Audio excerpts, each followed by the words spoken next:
here to introduce my colleagues from Second Avenue Learning with their presentation called Election Edge. So I'm going to turn it over to Andrew and the rest of the team at Second Avenue Learning, who I will point out was the host last year. So they did a fantastic job last year, and we took it on this year because, as I'm sure you know, this is a big undertaking. So Andrew, I hope you and your team are ready.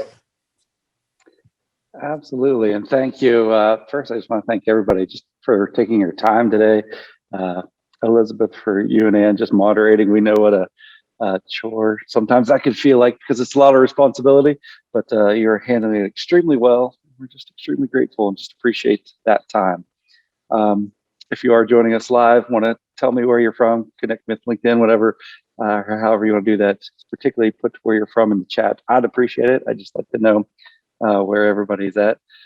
This is my first virtual conference in a while, so I appreciate that. I'm used to the in-person stuff and looking forward to hopefully getting back to that here soon.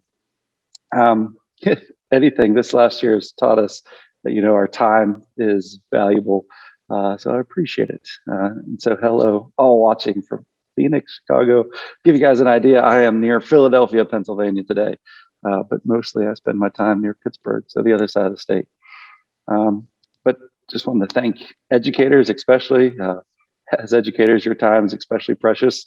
And I can tell you from personal experience, what you've been asked to do this past year has just been simply amazing, maybe even impossible sometimes. I've got to have the opportunity to go to school for online education and teaching online in particular.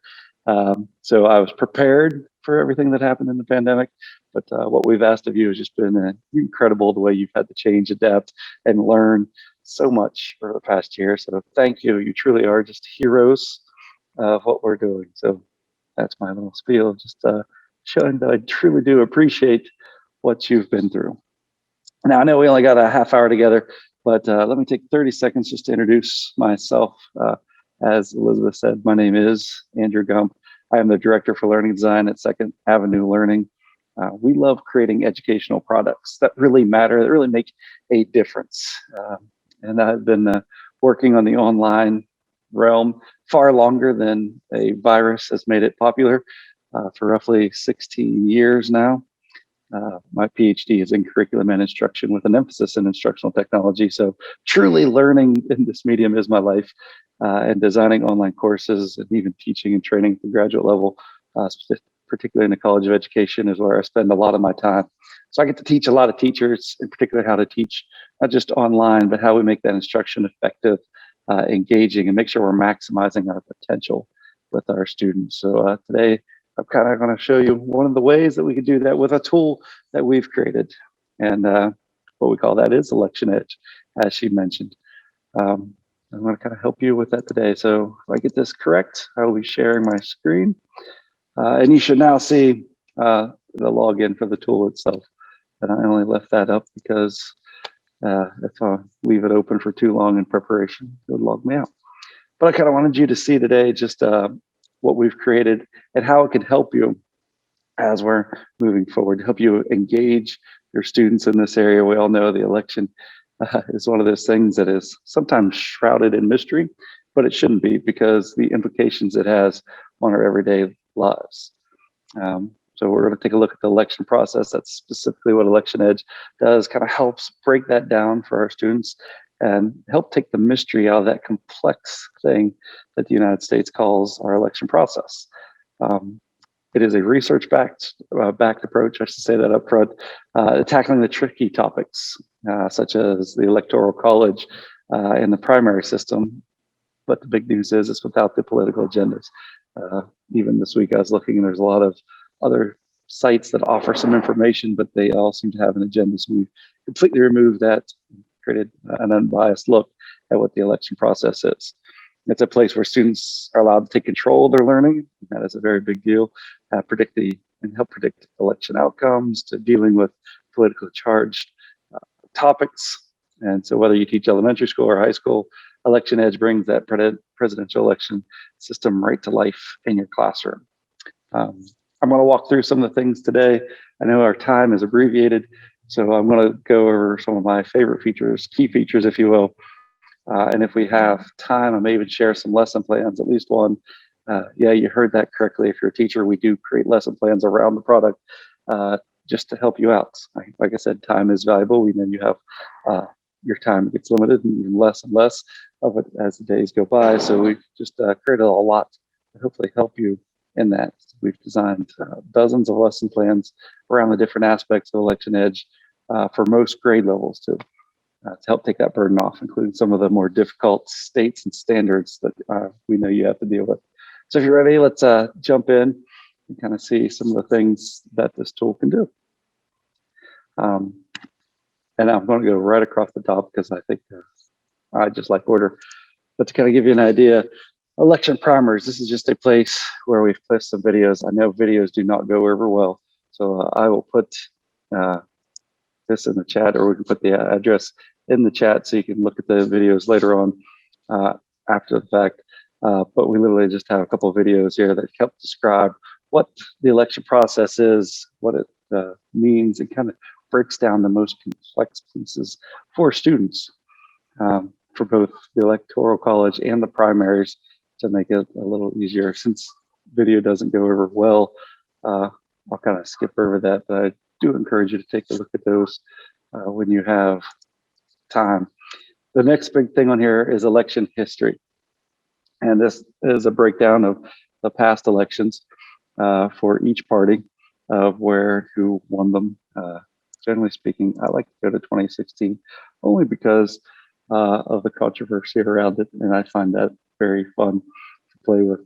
And we'll probably spend a good bit of time here in just a moment, but you can literally see where the states fell for each political party through each election. And as you can see, these elections go all the way back to 1789. So we've compassed every election up until this point, which can also be just fun for the historical factor. And then one of my favorite things to do when you're looking around, and we'll come back to this, is this change history allows your students to take control.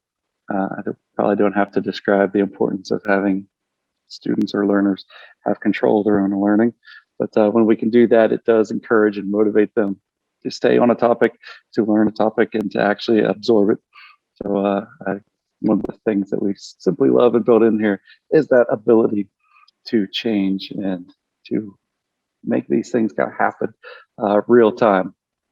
So you can really just see what would have happened, had Hillary Clinton won a couple more states. Literally in 2 states, she could make that out there. Now, some of the fun things that you'll get from the lesson plans are ways that you can make this beneficial to your students, and the fact that have them explore on their own, what would have taken for Hillary Clinton to actually win the election, how many or how few states could she have won, or how close could it be? And there's a lot you can do with that, including just how many states or how few states are needed to actually win the Electoral College. If you know that answer, throw it in the chat. You would probably be surprised at how few states you actually need to win the presidency. Give you a couple of minutes to get it going, but it is relatively small, but that kind of builds off of some items that you can talk about, right? Like what are some key areas that would change this, or why is that such a few number important? When you have, and I'll give you the hint now that we've got some answers in, it is 11. Literally 11 states are all you need to win the presidential election. Now that's an insanely small number, but 58% of the population live in those 11 states. So the majority of the people live in those states. So if you start talking about it from that perspective, then you can ask the question, so now is it more appropriate that 11 states can literally determine the entire country's president? It's just a fun way to start playing around with things, and you can even start jumping in with additional candidates to see how and where it goes from there. And I am not clearly as good without my second screen because I can't see the chat, or I should say I just clicked it and lost it, so I apologize.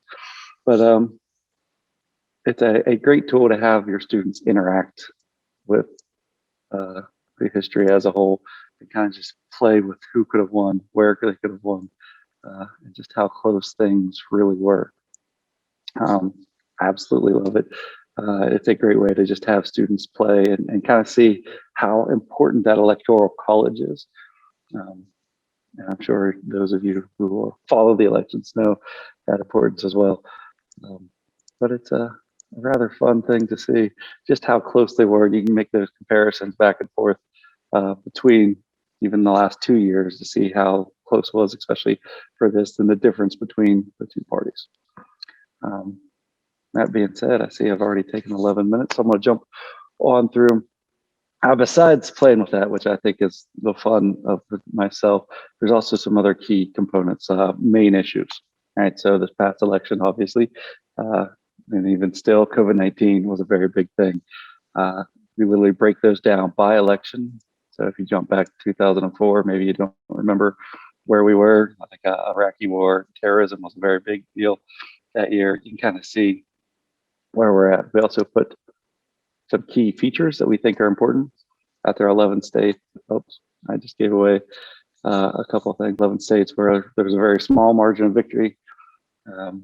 And once you go really far back, you can kind of see where if there's any new states in those years as well.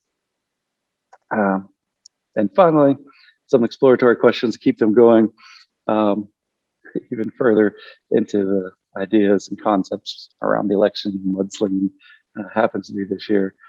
Just additional things to think about as they explore through the presidential elections.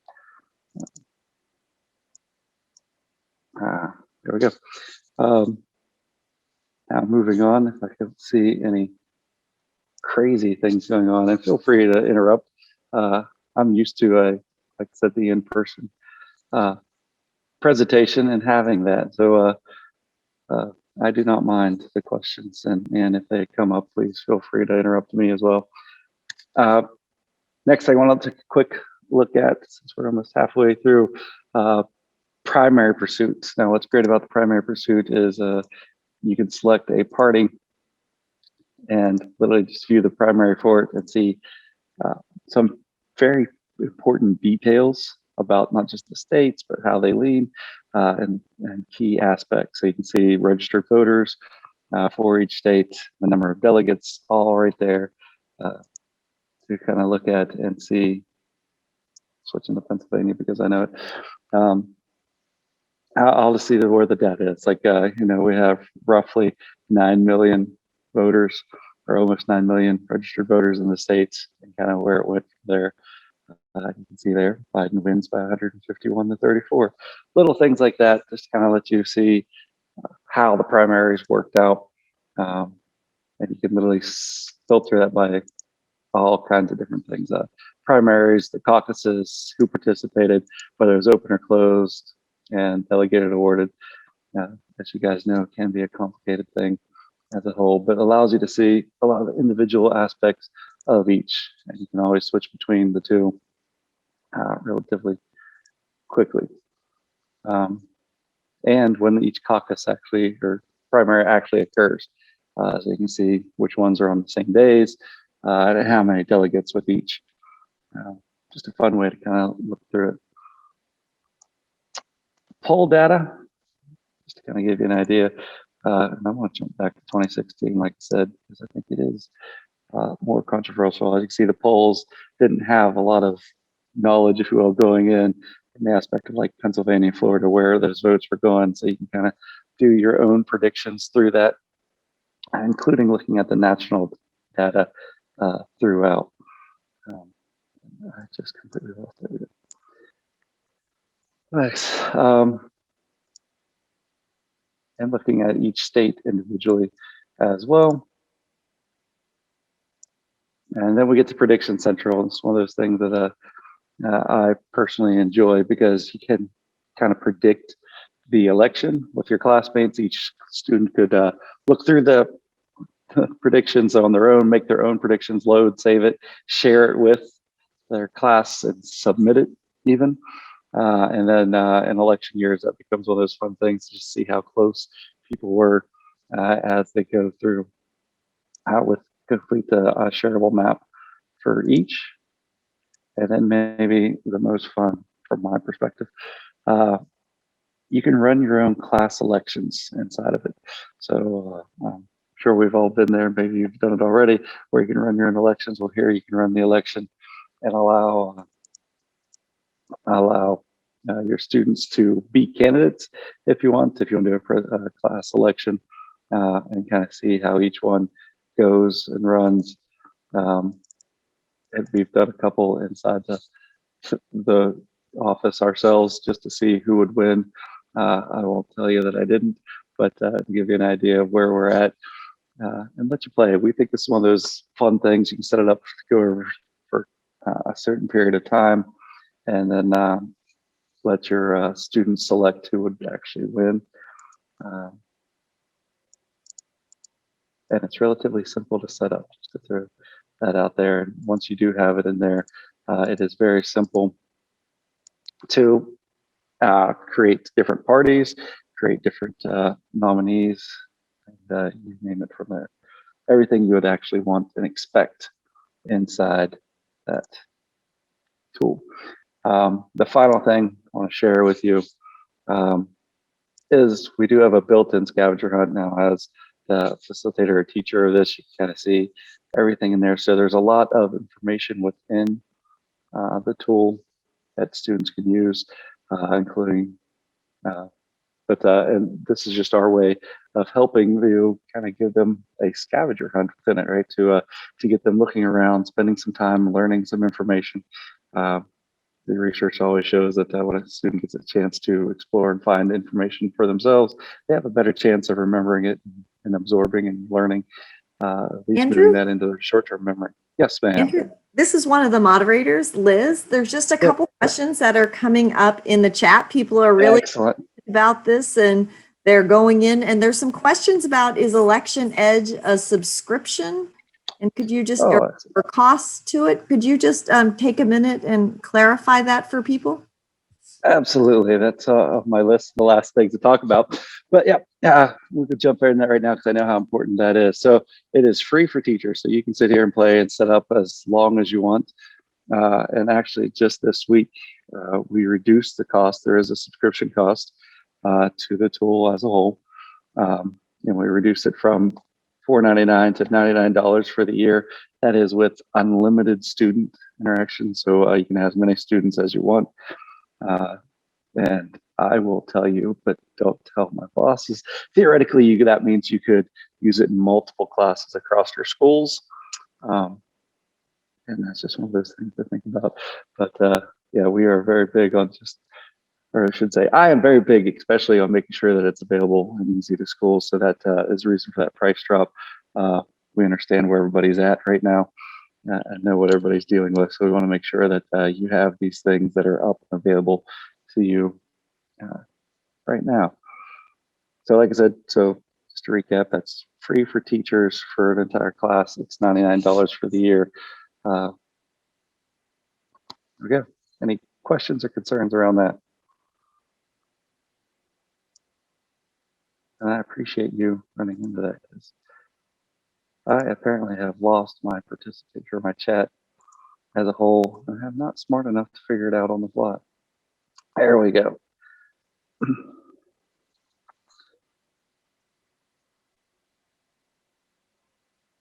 Oh, I love that. In order to be fair, it's also important to go to the history of past presidential elections, right? So controversial elections didn't just happen because of a president with fancy hair. We've had them for years, so it's good to kind of go back through it. And I do think the scavenger hunt would be a great way to introduce the site. So thank you on there. So all the features are free though. So that's one of the big things. Once you're in it, there's nothing that's turned off. We're not going to upsell you more or any of those kind of things. It is all there at your disposal. I'm trying to catch up.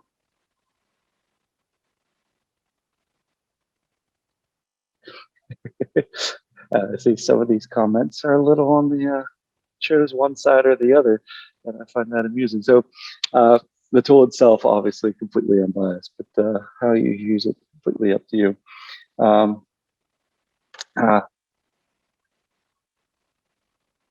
as I go through. Good question. Good question. It's okay. Looking through all those, I just want to make sure, since we're running low on time, a couple of things to note. Bottom right-hand corner, there is a teacher resource section that has a lot of downloadable content, specifically from everything from poll data to helping you with the different elections, election polls, primaries, those kind of things, even challenges to help push students. And then you can also find the video primer for the Electoral College. Like I said, one of the most confusing things in our presidential elections as a country, but yet also one of the most vital to the way everything works. But a lot there as a whole. I know I'm running a little low. I got 9 minutes. You can also find everything that we've cited. So election questionnaires and a user guide if you're ever lost, confused. I'm going to switch real quick because I know we're running shorter on time. So hopefully just show you a lesson plan, just so you can see these resources are found in that resource section that we had there. But to give you just kind of an idea of what we have in the lesson plans for those in states that the standards matter, to make sure you're matching those. Not that they don't matter in all states, but some states are more specific, a little bit more strict. We have those called out as well. But we give everything from the rationale to the objectives, prior knowledge, some teacher support, even some anticipatory sets of questions of just how they could move through each one. And for those of you who are curious, you can go through the years that the election winner received fewer popular votes, because I saw that in the chat, than another candidate. 2016 wasn't the first. And there you have the other 4 years that it has actually happened again. So we've got a lot in there. And you can kind of, if you know this ahead of time, you can show those little features off to your students and impress them with your amazing knowledge of the history of all the elections. Kind of help you out. And of course, you know that there are 270 electoral colleges, and there's the question I gave. The minimum number of states candidate needs to win, just to make sure I did say that, is 11. And there they are. So you can see them as a whole. And I did think I said 58% of this, 57% of the population of the country are in those 11 states. All right, now, but my calculation, that gives about 7 minutes to run. I am very much an individual who likes interaction, questions, concerns, and thoughts. So I anticipate at least 5 to 6 minutes or so to just answer any questions that you may have, thoughts, things you might want to see that I didn't show the first time around, and go from there. So if you have any questions, feel free to add those in the chat. If you'd like to see anything else, please feel free to put that in there as well. I am back up and running and can see that freely now that I'm not sharing my screen. And we'll answer anything you got. Thank you, Padma. I appreciate that.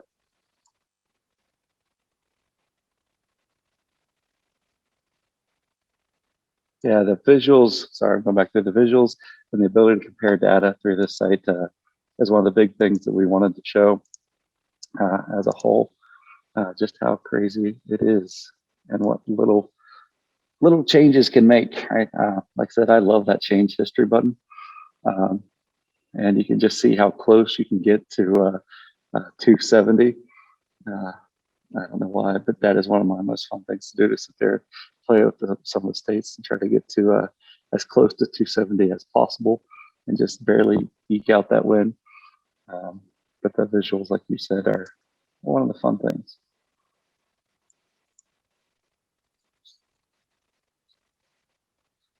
Yeah, like it is very much a visual thing. I love seeing that. Thank you guys. I appreciate that.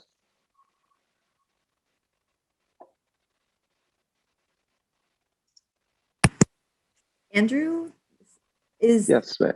questions coming in? Is this, I saw that you had some high school lesson plans. Do you have, is this scalable to be used maybe in 8th grade US history classes or even in 5th? Or there's some elements that you think are good across multiple grades, not just high school? Absolutely. So we have lesson plans all the way to elementary school. I think the content typically lends itself more to middle and high school, just because we're talking about a little bit more complex things, but we will go down that low. And mainly once we get to the lower grades, we start using more and relying more on the visual aspect than we are data as well. But there are 8th grade lesson plans for sure. We have middle school lesson plans and high school predominantly. So, and that covers all the tools that you saw, all the different features within those. Since I got the time, I can tell you, I am very big on motivating students, specifically online. I know most people had that lovely experience this year, and you know how difficult that can be, right, to motivate someone in the online environment. So we try to hit that even in our lesson plans. And if you want more stuff to read, because I know a lot of you were thrown in there, my favorite research, and you'll see a lot of it in here, is arcs. And you capture someone's attention and show them relevance up front. Typically, you can get them to at least engage in something a little bit longer, which then leads to the option or potential of learning more. So something to think about as you create these things. That's at least part of what was on our mind. Is if we can motivate someone who's online, who's at a distance, in person, this works even better. But in my mind right now, the way things have been, and who knows how they may be in the future, that ability to motivate someone online is key. Andrew, before we let you run off, why don't you give a shout out and a plug for the project that you guys talked about last year, because you are a part of the TPS consortium as well. And so the Library of Congress. And so I guess I'm kind of putting you on the spot to see if you know about the Library of Congress project that you guys did and presented on last year. I'm guessing. So we've got a couple Library of Congress ones, but I'm guessing that was Voices of Suffrage. Yes, it was. It's one of those things. So yeah, we love working with the Library of Congress as a whole. But yes, Voices of Suffrage. If those terms right there are new to you or unfamiliar, it is a great resource for exactly that. You're just explaining not just the concept, but what it means to us as individuals and us as a society. So I encourage you to search for that in the Library of Congress. I don't have that link handy, but I do have the Election Edge ones there, so I'll throw that in the chat as well. They are one of the sponsors. I figured it'd be a good idea to give a shout out to that specific. Absolutely. That corresponded with the anniversary of the 19th Amendment last year. It did. It did. We thought that was very timely and fun to do.